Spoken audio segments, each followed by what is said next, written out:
Hey, what's up, everybody? It's just Charles, and welcome you guys to another episode of the Dreamerspro Show, where we cover everything from sports, hot topics, classic debates, entertainment, and when we give you guys a fresh perspective on things and how we see them. We got an episode for you guys here today that I think some of you guys are going to enjoy. But before we get into it, make sure you like the video and subscribe to the channel. Now, as y'all know, the Lakers got off to a pretty slow start this season. I believe they started their season with an 0-5 record, and it seemed like the sky was falling. Then, what happened after that? Darvin Ham decided that he was going to bring Russell Westbrook off the bench exclusively. And then the Lakers went on a 2-game winning streak, and then the Lakers started winning some ball games, and Russell Westbrook started playing better. Then the Lakers played against, I believe, what is the team? They played against the Utah Jazz last night, right? And in that game, they dropped that game to the Utah Jazz. If I'm not mistaken, they lost the game 130 to 116, right? They lost the game. And after that loss, surprisingly or shockingly, some Laker fans took it upon themselves to basically express their displeasure in the performances that LeBron James has been putting on. And we're actually getting some of this. Information here from from fadeawayworld.net. And some of it, to be quite honest with you, is very, very, very surprising that you could see Laker fan, like literally Laker fans going off on LeBron. So let me just read some of the stuff people were saying about LeBron James on Twitter, because some of it was pretty shocking. Somebody said LeBron and CP are officially washed. Another person said LeBron's 20-year insanity run is over. Another person said LeBron tonight with the Father Time image. Skip Bayless, of course, chimed in. LeBron's three-point shooting has fallen to an all-time bad 20.7%. Last two games, 0 of 12 from the three. Hard for the Lakers to overcome him. I thought he stayed, quote-unquote, in the lab through the offseason. Another person said, LeBron James, please be for real. Another person said, this game is on LeBron. He's genuinely giving the game to Utah. Another person said, trade LeBron and build around Russell Westbrook and AD. Someone else said, LeBron is the issue. And then another person said, father time against LeBron in year 20, right? Question is it fair? Now, actually, before producing this show, we actually put up a poll on our channel to get the temperature of what our audience thinks about, the situation. So we asked the audience a question. And the question is, who's been the best Laker so far, right? And on that poll, about 5,400 people have voted, and I'm sure more people will vote by the time you guys see this particular show. And on that poll, listen to this, 46% of the people voted for Russell Westbrook. Surprisingly, 39% voted for LeBron, and 16% voted for Anthony Davis. And when I started reading through some of those comments, actually a lot of the people in that under that poll, we're saying no, it's AD. AD's been a presence on the offensive, defensive, and the defensive side. So it was quite surprising that so many people, voted for Russell Westbrook. And the question is, do these people have a point? Well, if we look at the box score, right, and I know this is a small sample size, but if we look at the box score from yesterday's game, just to give you guys an example, LeBron finished the game shooting 36.8% from the field. That's terrible. He was 0-5 from the three. He shot 60% from the free throw line. He did have 10 rebounds. He did have 8 assists. He had 1 block and only 3 turnovers, but he was minus 11 from the field with a plus minus.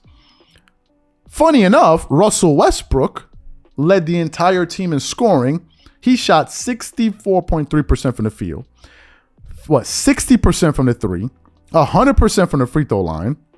He got you 3 rebounds, 6 assists, 2 steals. He did have 4 turnovers, but he scored 26 points, and his plus minus was only -1. So there's a real reason for these guys to be saying this. And if you look at LeBron's actual numbers on this season, he's scoring 24 points per game, shooting 43%. Think about this, 43% from the field, which is unheard of for LeBron. He's shooting 20.7% from the three-point line, 73% from the free throw line, which is kind of usually what he does. He's getting you 9.1 rebounds, 7.5 assists, 3.8 turnovers, 1.1 steals, and almost 1 block per game. Now, This is a drop off in scoring, obviously, by 6 points per game what he was scoring last season, where last season he scored 30 points per game. Now, here's what's interesting about that 30 points. I forgot who I was listening to today. I think it was, Too Raw for Sports. I think he's the one that said it. Apparently, 91% of LeBron's points that he scored last season came when the team was down by 15 points. That is a crazy stat. It means that he was getting a lot of his points in garbage time, right? That all of those points he was scoring was absolutely inconsequential. They had no impact on winning whatsoever. And some people, I'm not going to call it that, but some people can say that is the purest definition and example of stat padding. You know, putting up great numbers when your team sucks. And there's an argument for that because a lot of people that supported LeBron last season, they pointed to the fact that he did average 30 points per game. So it kind of worked out in his favor. Here are my general thoughts on all of this. Does LeBron deserve to be criticized and for Laker fans to go at him? I think it's fair, and I'll tell you why.